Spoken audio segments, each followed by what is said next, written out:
Oh, hi Simon. Nice to see you again. Coming.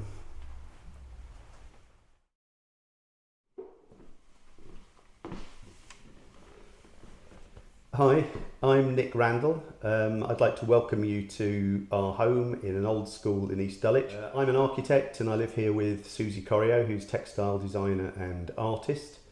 We've been here for about 30 years in a building that was actually built in 1871 as a village school surrounded by farm fields, but now is part of the heart of East Dulwich itself.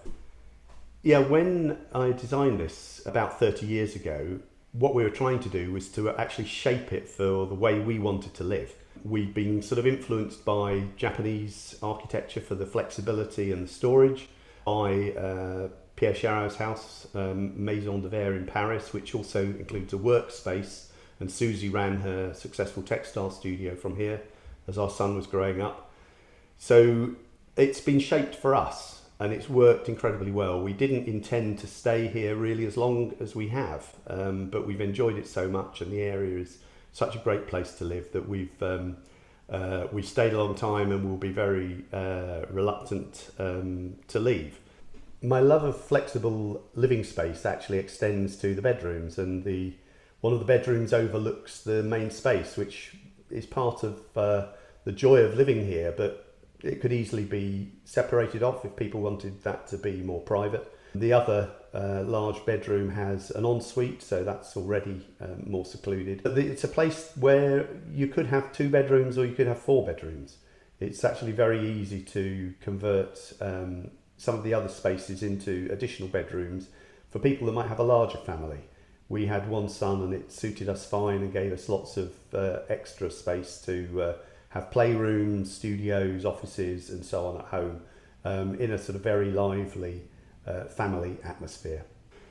I think Suzsi really enjoys working on the glass mezzanine, which we'll show you shortly, which has views out onto the roof terrace, loads of light, and is a sort of separated space from the main space, so it gives you a little bit of separation, but you don't feel shut away in a sort of corner room. I think for me, probably don't have a favourite space, but the main volume is the part I enjoy the most.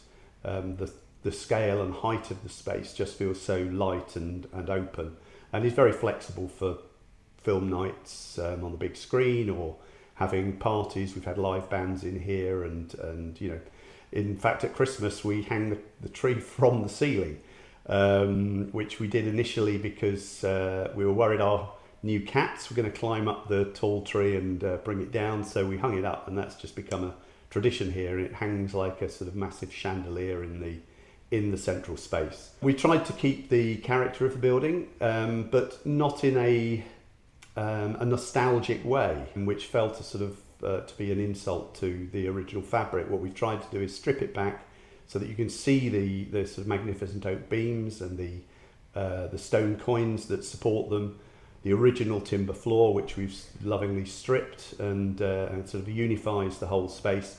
But then into that, we've inserted new elements. So you have obviously the stairs and the mezzanines, but it allows you to still read the whole volume and still read the original structure. So it's somewhere that we've enjoyed living in, but there's a flexibility and a potential in this that we would expect somebody moving in to take advantage of that. It's not something that is sort of preserved in aspic and it will always be like this. We see it as being designed to adapt to the way that people want to live. Yeah, we've got an attic space here which we had a lot, it was very good for storage, but was really underused. So we've put skylights in that and a sort of ladder stair up to it, so which is a great little space as either a home office or a den for children to sort of get away from their parents for a bit. It's got great views as well with the skylights. You can see right over the rooftops to Crystal Palace and into central London with the Shard and Canary Wharf and the city and so on. So in terms of the things that we did to the place, as I say, it was an empty shell. We've got some photos of what it was like pretty much when we found it, with sort of pigeons running around, pigeons flying around. and sort of very thick tar type varnish on the floor, and it actually had a suspended ceiling cutting off the main volume when we found it. We've also introduced obviously quite contemporary features. I worked for a short while in Japan, and I was very interested in how Japanese houses succeed in their minimalism, really because of really two things: a lot of storage, which we've got here, and flexibility. In terms of the area, I've touched on that. We've got a picture house cinema, which is about, I don't know, 5-minute walk. We sometimes just decide to go there instead of switching on the TV. It's so near. We've got some great restaurants. There's a Thai restaurant within about 50 metres, a Japanese one within about 60 metres. And we really don't use our car because we're close to all the transport links.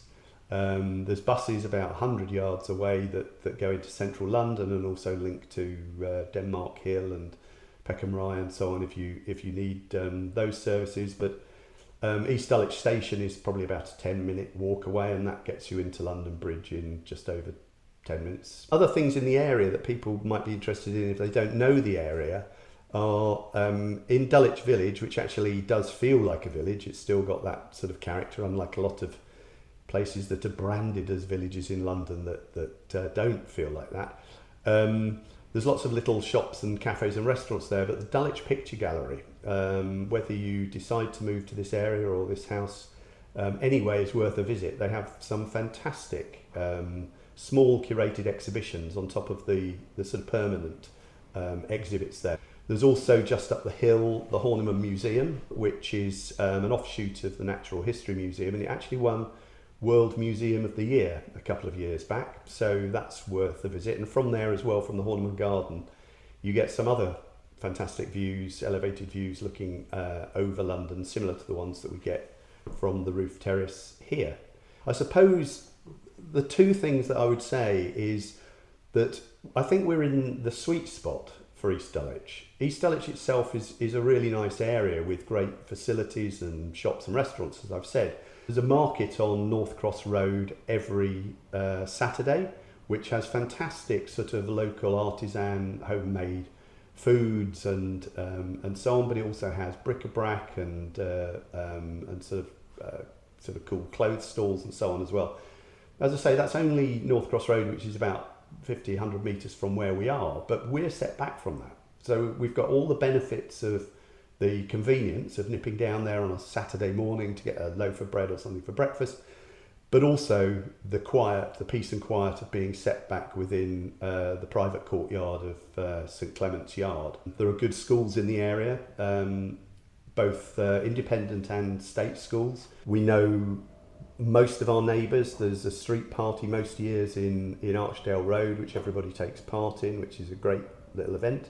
So there's a sense of community which I think sometimes can get lost in a big city. So there's the benefits of, having the South Bank and Borough Market and all the, the things in central London, within just over half an hour away, along with the local facilities, but also the community of living in this particular location.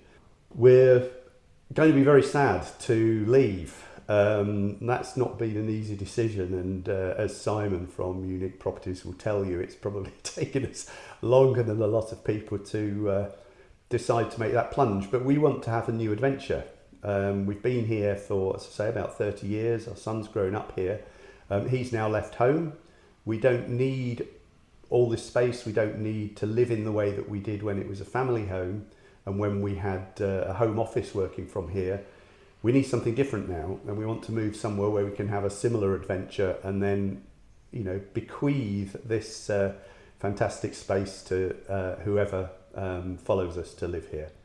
Well, thanks for joining me on this trip round our home. Hopefully you've enjoyed it. Thank you for your time. If you want to take a look at the house and also obviously explore the local area while you're here, get in touch with Simon at Nik Properties and he can set up a private visit for you. Thank you.